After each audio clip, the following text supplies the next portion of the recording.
This video will be covering the Albin Counter-Gambit, a very effective and surprising opening for black against the Queen's Gambit. I utilized this opening in tournaments and I won numerous games using these surprising moves. First things first, let's briefly outline the structure of this opening. Queen Gambits, as you know, d4, d5, c4, right?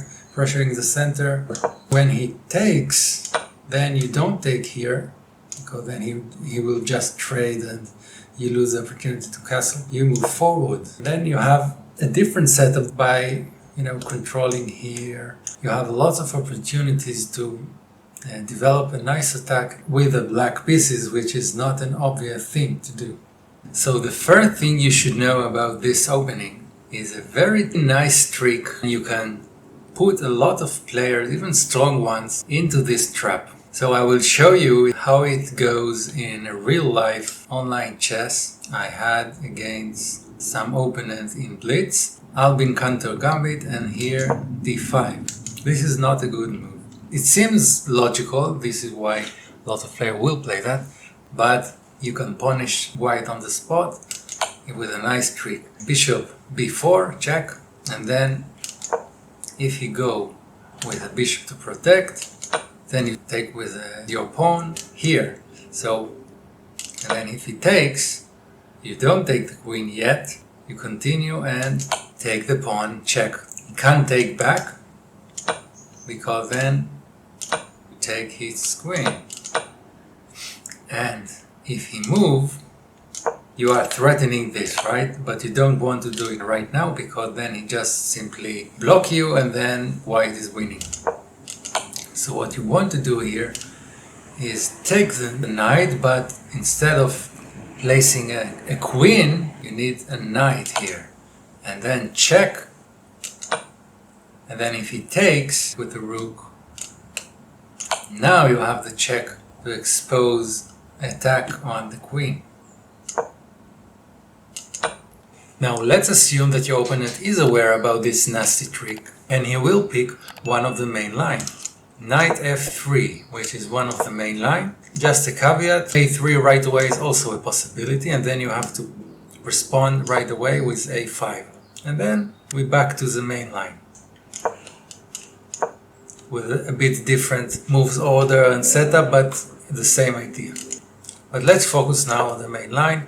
Knight f3, knight c6. The main options for white is g3, which is the far better one and most playable one, to free up your bishop because it's blocked because of the c-pawn. If he does this move, then you will punish him right on the spot by attacking the pawn that he neglected. Here again he will protect it like this, or like this, or like this, which is not that good because you can attack him.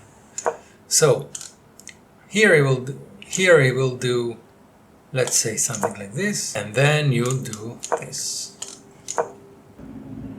Castle, castle.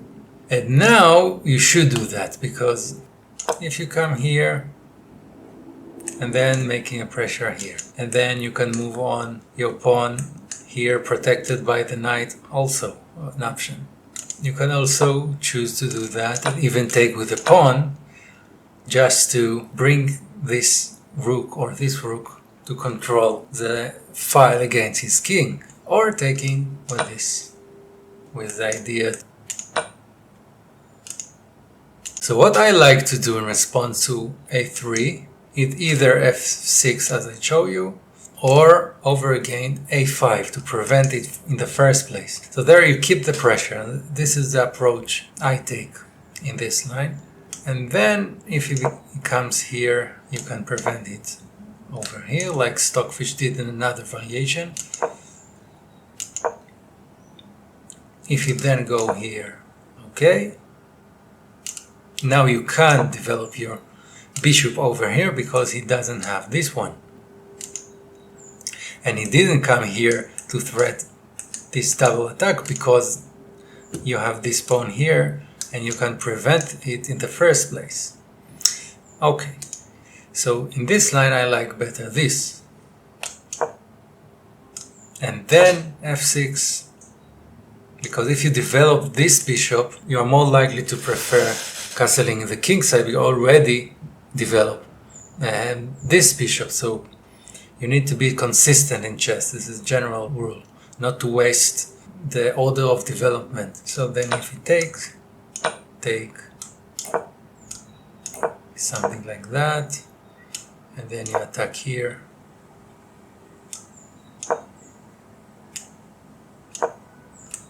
Trying to trade.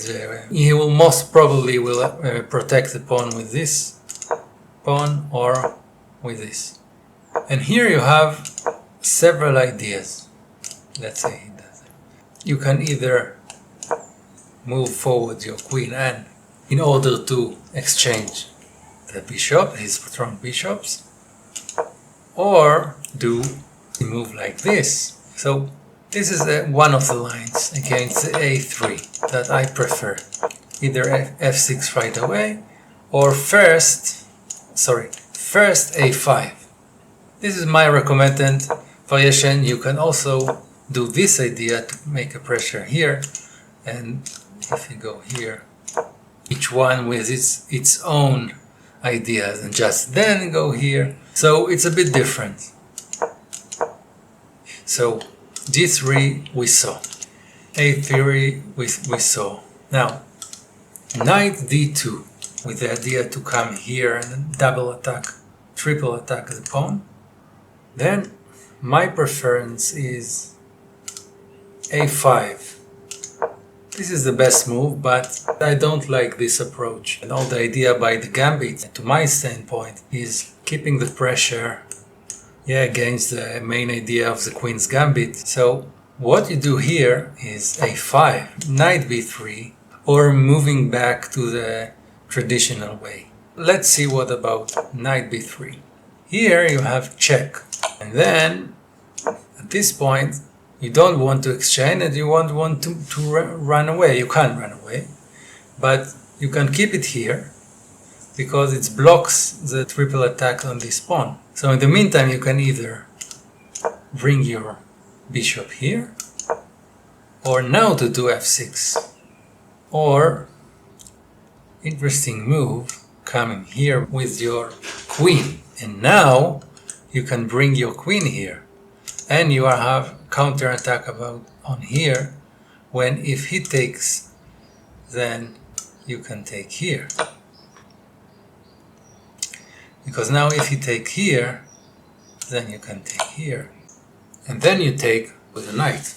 So although it's kind of a boring position right now if he exchange the piece, but you equalize the material. You have 6 pawns and he has 6 pawns, and you also attack here, so he can't protect you here because you take there.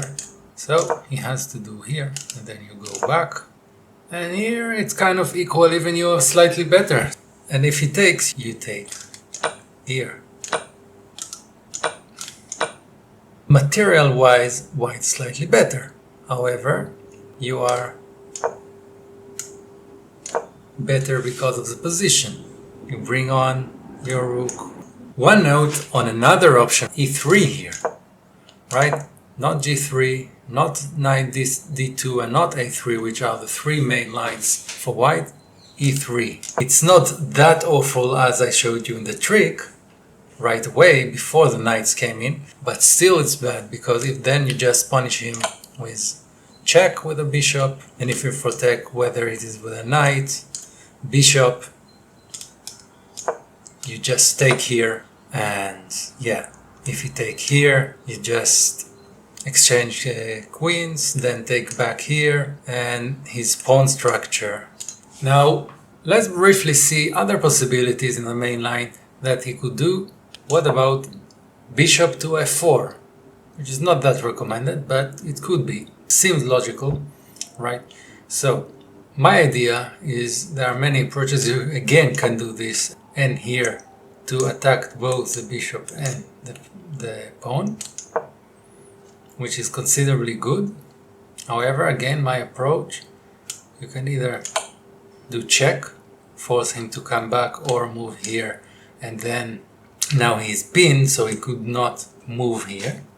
Or you can simply go with bishop c5, which I like this line a lot. If he does a3, then respond with a5. And then, let's say he does something like this, you continue with this idea, because you are developing in the king side. So we want to castle here and get the free file for the rook. Okay, knight d2. Now be careful. Even though you can retreat, you have a way to retreat, I would play here a4 to prevent him. And if he doesn't do it and do something like this, then you can go here and attack the queen. And boom, you pin your own knight. A lot of exposure attack, both on the queen and on the rook. Lots of tactics here. Yeah, incredibly winning for black. So, after this, let's say now, so you can either castle or move a4. You will see the further ideas in this line and the g3 line and all the several options he has more deeply during the analysis of my games. One last variation that you will face sometimes is, instead of e3, which is terrible, e4, which is slightly better but still can get black plenty of winning chances. For example, what you need to do is the logical move, knight c6, attacking this pawn and defense for this spot. And then if you go here, then you just simply, the very simple idea to pin this knight, and if you defend it here, you just exchanging minor pieces, taking the pawn, attacking his weaknesses here and here. And now if he goes here, then you crush him with this devastating move. Move here and then just continue with development, and look, very miserable position for white. Therefore, some player will do this f4 to defend and kind of cultivating an attack in the king side with the pawns, but that weaken this spot. Now what you should do is the f6, one of the key moves in all the opening, then takes bishop defending on d3, and then development or check, either here or here, okay. If you go here, you don't need to do anything, because if he takes, you come back here and attack this bishop, and after he moves this bishop, you move on with your pawn. Let me show you. Now he doesn't have this check that forces you to go back, because you already castled. And now after retrieving with the bishop, you do this tremendously strong move. And if he doesn't go back, you just can take here, and yeah, he's not doing well. You can expose double attack afterwards here. Let's say something like that. You can see you are already slightly better. And yeah, this is a miserable position for white. I don't want to play that in white.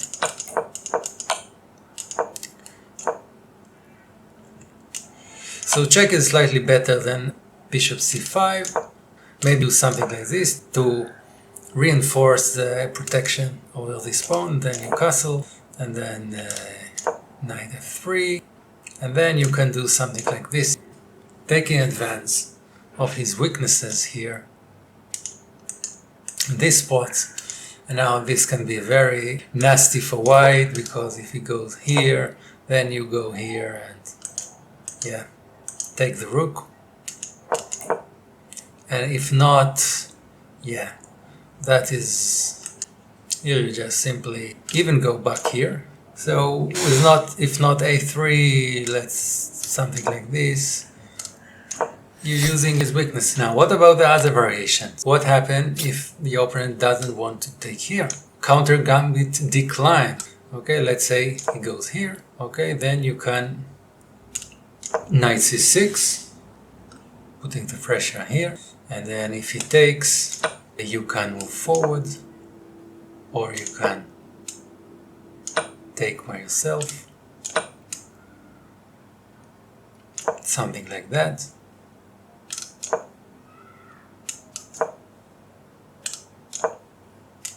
And then you need to go back, and you are doing pretty okay here. Now, some of the players will play this, and here you have a nice trick. What you do here is simply take,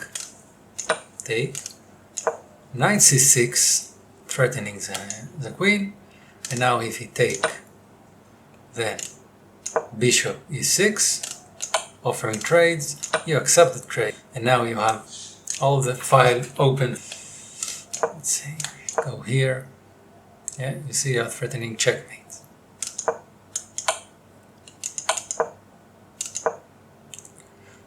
Or if he put the pawn here, and then you comes from here, threatening checkmate. Or if not checkmate, at least this. So now you have to go here, and then you give another check. And he's totally lost here. You just take a free bishop. Yeah. And yeah, he's totally lost. What else? If you take here, you can take here, and of course he wouldn't take here because you're totally fine here, right? But he will not take here. And then you are getting into the Chigorin variation. Yeah. Take here. If you go here, then you pin the knight. Or if you want to be more solid, you just take back. Which is boring, but you get 1 pawn more. So you can win here. What else? If you check here, you can do here. This one. And then you take the pawn. If he does e3, for example, then you keep the pressure with Chigorin variation. Yeah. Now you will threaten you here, and you go to this square, pinning the knight from taking the queen. Please remember, in bullet chess, sometimes it happened to me that I forgot, I played so quickly and forgot that the knight is not pinned anymore, and then boom, I lost my queen, Bota's Gambit. Let's say he goes here, then I like to do forward with my pawn, and then if you go here, take him, and you're totally fine. Then attacking in the queen side, kind of equal, maybe slightly better for white. You don't want to castle king side right away, because then Chigorin is an entirely different opening, but you need to be familiar at least with the main variation of Chigorin in this moves order, so you could know what to do if he takes here. If he take you, wait, yeah, lots of players will take here because they were afraid from your counter gambit, and then you just simply take here, and you have very good decent variations. Now I want you to see some of my games. I analyzed my games, I played online, so you could better understand my ideas and the approach in this counter gambit. I will elaborate a bit some side variations I didn't spend much time before, and you could understand in general the more profound ideas way into the middle game and even ending game. So let's get started. So here, kind of strong player, almost 2000. Yeah, here I just had a bit less than 1900. So this is a variation I didn't mention before. I said knight c3. What I like to do here is e4. Then he has to go back. Knight f6, knight c6, pretty solid. He should go here, and then it doesn't make sense for me. He go g3 and then bring his bishop to here instead of here. So why did he do g3? not a good move. And then queen takes here, offer trading, why not? Castle, prevent him to go here, develop, and now using his weaknesses, threatening to check and rook, castle in the queen side, and then I come here. I want my bishops in the ending game, yeah?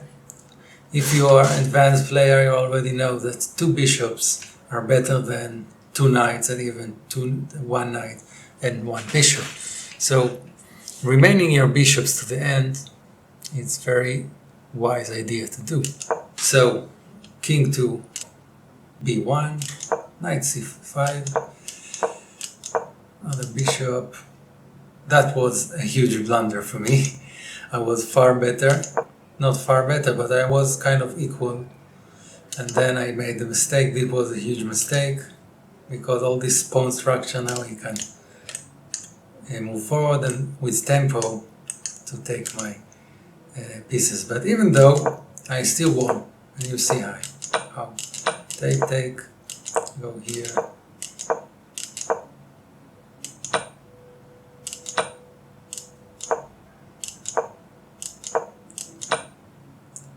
Then he blundered a pawn. Well, this is not something you should be considering as example, but yeah, because we both made lots of blunders. Yeah. So now he resigned, because if he goes here, I just take, check, and yeah. Until this pawn, you see, I'm totally equal. I have a pawn inside his zone. If he goes here, I can bring my bishop to protect the pawn from this side. Now in this game, he played bishop to d2, bishop to c5, a3, a5, preventing him to attack me. Now he does e3,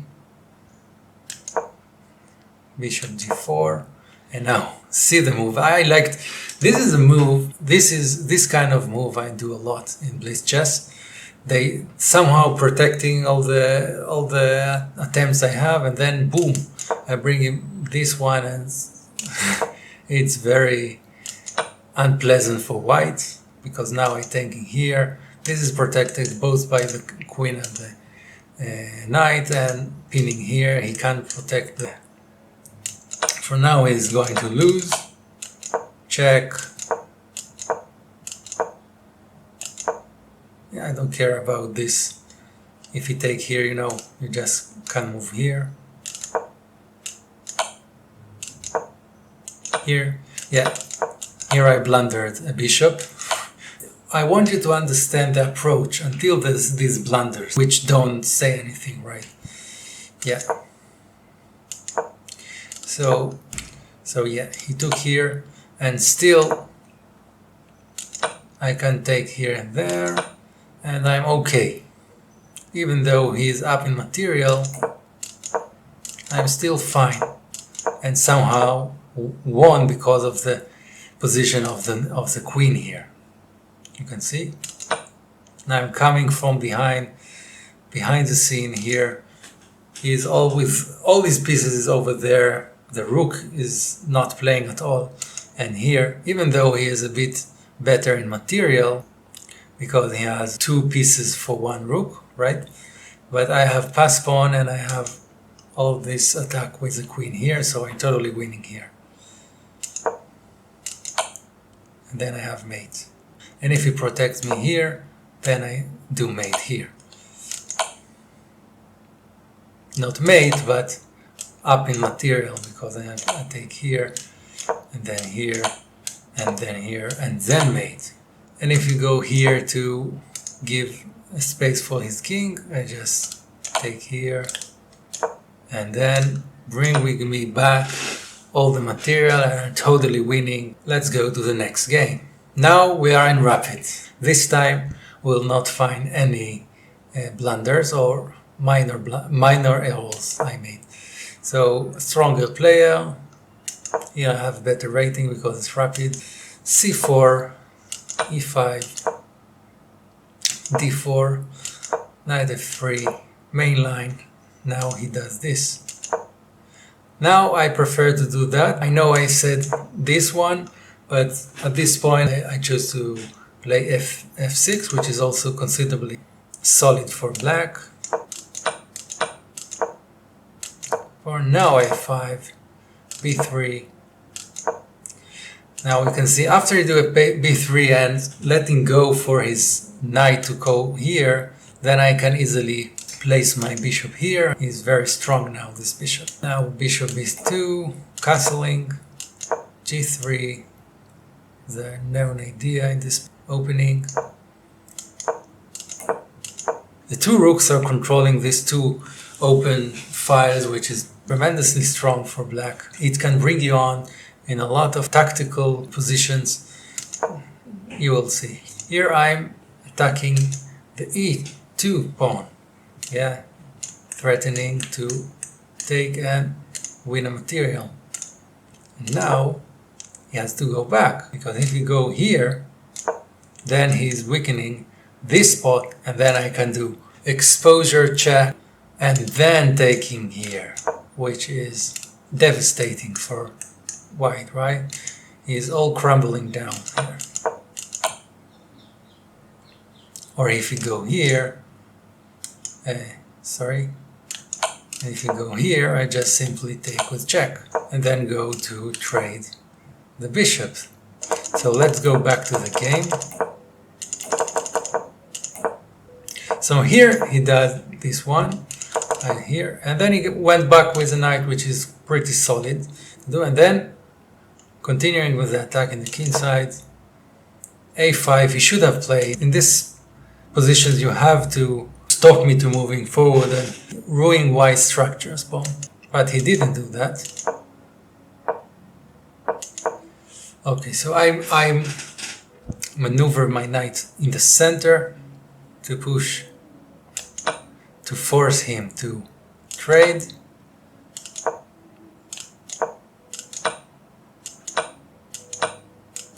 So yeah, that wasn't a good idea, but you can see the position here is fairly great for black. You can see in the evaluation bar before I made this error, you can just simply consolidate the queen side.